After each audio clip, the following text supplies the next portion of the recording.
was a good decision, and this was the right choice. The voters of the citizens of Nova Scotia will make the choice that this is a good budget because it will invest $250,000, Mr. Speaker, in an independent study to better assess and understand the social and economic impact of gaming in Nova Scotia. And again, Mr. Speaker, this is something that's important to deal with the problems that gaming inflicts upon individuals and upon families and their loved ones.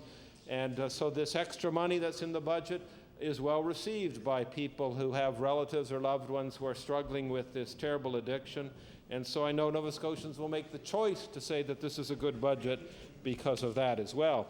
Nova Scotians will make the choice to say this is a good budget because they will receive an 8% rebate on a wide range of fuels, not just on home heating, not just on fuel oil, but on wood, on electricity, on other items that they use to heat their home, wood pellet stoves for residential heating starting in January 2007. And they will make the choice that this is a good budget based upon that. And Mr. Speaker, incidentally, in that regard, I want to give credit to the Women's Institute in Sheffield Mills and in Port Williams and in Canning who've written me about this, and I've passed on some of their messages. And the president of the Women's Institute, Mrs. Ruth Blenkhorn, who the Women's Institute has taken this up as a cause, and I know that they will receive this news very well, and they will say this is a good budget. They'll make that choice. Mrs. Ruth Blenkhorn, of course, is a supportive person for other reasons as well. Her husband, Wayne Blenkhorn, happens to be my campaign manager, and so I know that he will choose to see this as a good budget. They'll also choose to see this as a good budget because the capital budget for transportation and public works has been increased by almost $39 million to about $199 million. $199 million, that's the most, isn't it? I think that's the most that's been spent on... When the Liberals were in, I think it was a much smaller item, Honourable Member. It was much smaller, but it's 199 when the Tories are in. And this is good news as we're able to make improvements to our roads, bridges, and highways. And Mr. Speaker, in my riding alone, thanks to the Minister for Transportation who sent me a letter recently, I'm going to be getting some much-needed pavement in North Kentville where there's some chip seal roads that need to be redone, haven't been redone in a while. I'm going to have 5 or 6 roads chip sealed there. Blackrock Road, which I share with the member for Kings West, I was able to get that on the list, to get that repaved, 6 kilometers there.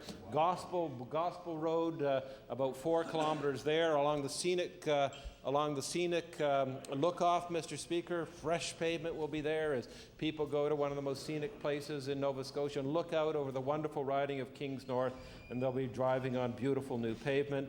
Mr. Speaker, there was a bridge in Baxter's Harbour, an old timber bridge that was beginning to shift and was no longer safe.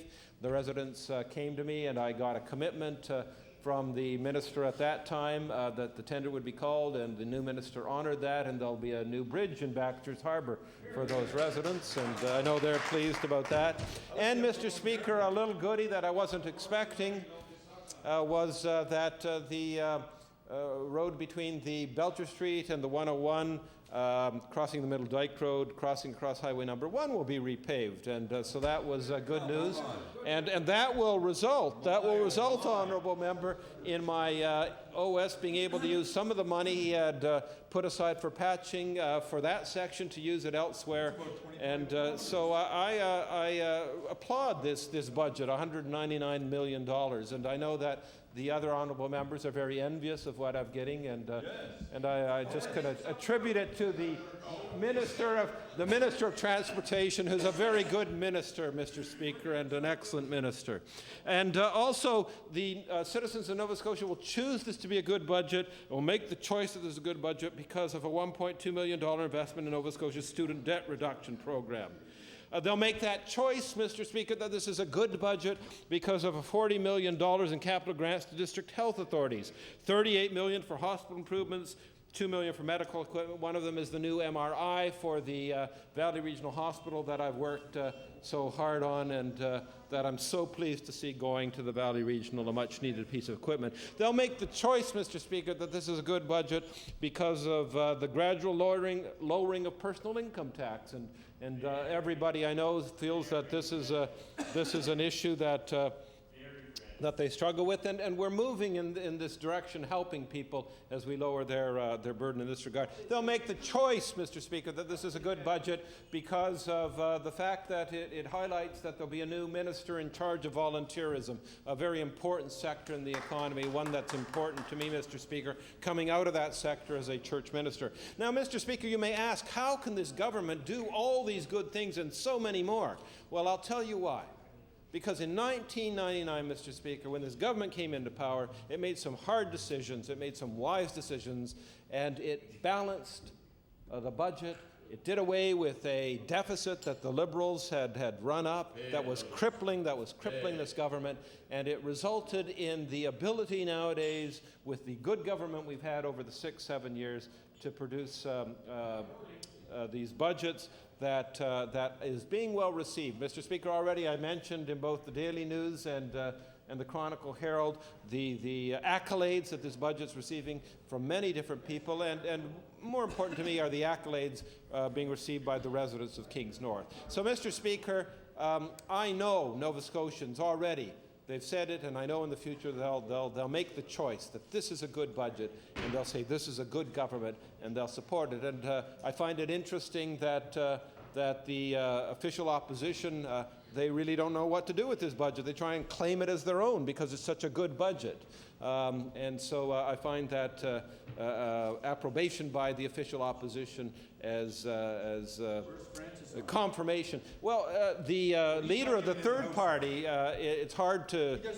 He doesn't have a seat in the House, so you don't actually know what the leader's saying. But at first he seemed to say that the budget was spending too much on things and we couldn't afford it as a province. Then he began to be saying that maybe it wasn't spending enough. So, Mr. Speaker, I don't really know... Order. Time has expired. To recognize the member for... No. Very well. The late debate has ended.